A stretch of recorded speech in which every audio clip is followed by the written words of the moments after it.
ಹಾಗೂ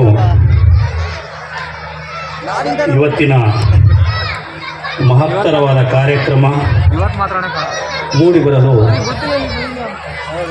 ಕಾರಣಕರ್ತರಾಗ್ತಕ್ಕಂತಹ ತಮ್ಮೆಲ್ಲರಿಗೂ ನನ್ನ ನಮಸ್ಕಾರಗಳು.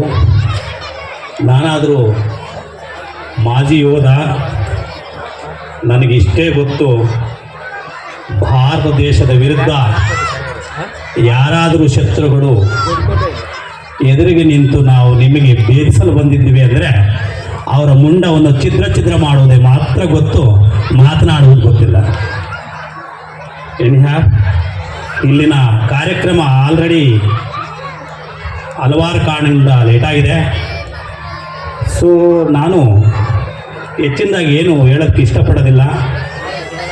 ಆದರೆ ನನ್ನ ಮುಂದೆ ಕೂತಿರ್ತಕ್ಕಂತಹ ಗರ್ಭದಲ್ಲೇ ಗುಡಿ ಕಟ್ಟಿ ರಕ್ತದಲ್ಲೇ ಅಭಿಷೇಕ ಮಾಡಿ ಕರುಳನ್ನೇ ಹಾರ ಮಾಡಿ 9 ತಿಂಗಳು ಹೊಟ್ಟೆಯಲ್ಲಿಟ್ಟು ಪೂಜಿಸಿ ಕಾಪಾಡಿದ ನನ್ನೆಲ್ಲ ಮಕ್ಕಳ ದೇವತೆಯರಿಗೆ ನಮಸ್ಕಾರಗಳು. ಅದೇ ರೀತಿ ಗದರು ಮೀಸೆಯ ಎಲ್ಲ ಕಷ್ಟಗಳನ್ನು ತಾನೇ ನುಂಗಿ ಎಲ್ಲ ಸುಖವನ್ನು ತನ್ನ ಸಂಸಾರಕ್ಕೆ ನೀಡ್ತಕ್ಕಂಥ ನನ್ನ ಮಕ್ಕಳ ತಂದೆ ಮತ್ತು ಅವರ ತಂದೆಯರಿಗೆ ನಮಸ್ಕಾರಗಳು. ಇನ್ನು ಒಬ್ಬ ದೇಶದ ಮಾಜಿ ಸೈನಿಕನಾಗಿ ನಾನು ನಿಮಗೆ ಒಂದು 3 ನುಡಿಗಳನ್ನು ಹೇಳಕ್ಕೆ ಇಷ್ಟಪಡ್ತೀನಿ 3 ನಿಮಿಷದಲ್ಲಿ. ಇದಕ್ಕೂ ಮೊದಲು ನಮ್ಮ ಸೂರಜ್ 19 ವರ್ಷದ ಬಾಲಕನಾಗಿ ಟಿವಿ ಮೇಲೆ, ನಾನು ಟಿವಿ ನೋಡೋದು ತುಂಬ ಅಪರೂಪ, ಬಟ್ ಆ ಟಿವಿಯ ಹ್ಯಾಬಿಟನ್ನು ನೋಡೋದನ್ನು ಕಲಿಸಿದೆ ಈ ಸೂರಜ್. ಇಷ್ಟು ದಪ್ಪ ಇದ್ದಾನೆ ಈ ಹುಡುಗ, ಏನು ಮಾಡ್ತಾರೆ? ನಾನು ಕಲಾವಿದ ಆಗಿರ್ತಕ್ಕಂಥ ವ್ಯಕ್ತಿಗೆ ನಾನು ಏಕವಚನದಲ್ಲಿ ಹೇಳ್ತಿದ್ದೀನಿ ಅಂತ ದಯವಿಟ್ಟು ಬೇಜಾರಾಗೋದು. ನನ್ನ ಸ್ವಂತ ತಮ್ಮನ ರೀತಿಯಲ್ಲಿ ಪೂಜಿಸ್ತೀನಿ. ಸೊ ಅದೇ ರೀತಿ ಗಣ್ಯರಿಗೆಲ್ಲ ಹೇಳ್ತಾನೆ. ನಾನು ಒಂದು 3 ವಿಚಾರಗಳನ್ನ ಹೇಳಕ್ಕೆ ಬರ್ತೀನಿ. ನಿಮ್ಮ ಮಕ್ಕಳು ದೇಶದಲ್ಲಿ ಅತ್ಯುತ್ತಮವಾದ ವಜ್ರ ಆಗಬೇಕಾದರೆ ಮಿಲಿಟರಿ ಸಿಸ್ಟಮ್ ಅನ್ನು ಉಪಯೋಗಿಸಿ. ಸೊ ಯಾವಾಗಲೂ ಅವರಿಗೆ ಗಟ್ಸ್ ಅನ್ನು ರೂಪಿಸಬೇಕು.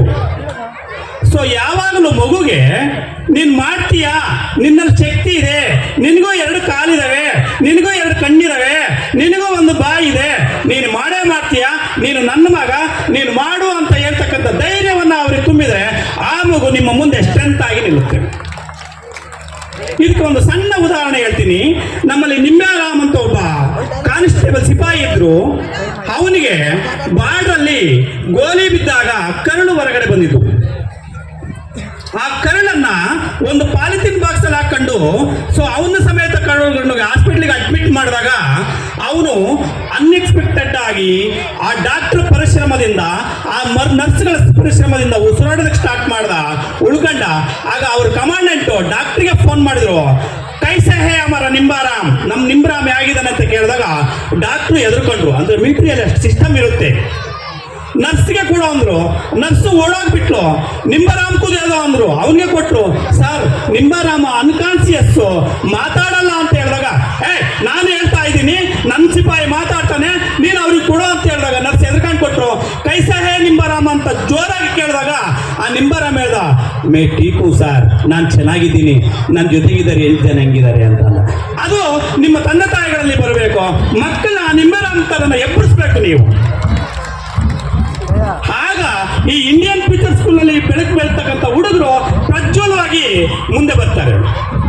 ಇನ್ನು 2ನೇದಾಗಿ ನಾನು ಏನು ಹೇಳಕ್ಕೆ ಇಷ್ಟಪಡ್ತೀನಿ ಅಂತ ಅಂದ್ರೆ, ಸೊ ಮಕ್ಕಳನ್ನ ಯಾವಾಗಲೂ ಬೆಳೆಸಬೇಕಾದ್ರೆ ಫಸ್ಟ್ ನಿಮಗೆ ಅವ್ರ ಬಗ್ಗೆ ಕಾನ್ಫಿಡೆಂಟ್ ಇರಬೇಕು. ಆ ಕಾನ್ಫಿಡೆಂಟ್ ಯಾವ ರೀತಿ ಇರಬೇಕು ಅಂತ ಅಂದ್ರೆ, ಆ ಮಗು ನಿಮ್ಮ ಮೇಲೆ ಕಾನ್ಫಿಡೆಂಟ್ ಇರುತ್ತೆ. ಎಕ್ಸಾಂಪಲ್, ಒಂದು ಗೋಡೆ ಮೇಲೆ ನೀವು ಕೂರಿಸ್ಬಿಡಿ ಒಂದು ಮಗುನ, ಚೆಲ್ಲಾಟ ಆಡ್ತಿರ್ಬೇಕಾದ್ರೆ ನೀನು ಕೆಳಗೆ ಜಂಪ್ ಮಾಡಂದ್ರೆ 100% ಜಂಪ್ ಮಾಡುತ್ತೆ. ಕಾರಣ ಬಿಕಾಸ್ ಆಫ್ ಯು. ಕಾರಣ ಅವರು ನಿಮ್ಮ ಮೇಲೆ ಇಟ್ಟಿರ್ತಕ್ಕಂಥ ಕಾನ್ಫಿಡೆಂಟ್.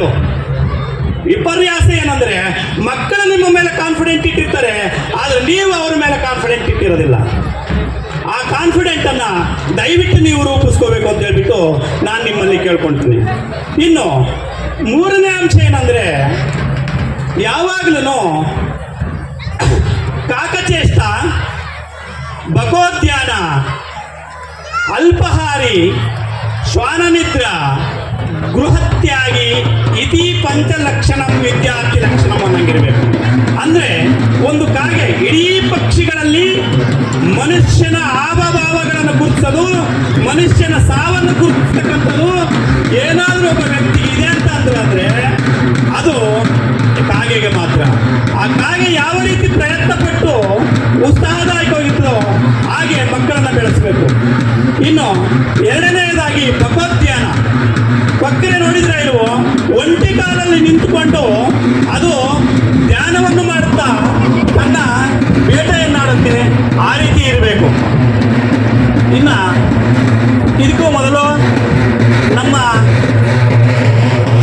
ಸಿರಾನಗರದ ಹರಿಕಾರ, ಭಗೀರಥ, ಅಭಿವೃದ್ಧಿಯ ಜ್ಞಾನಿ,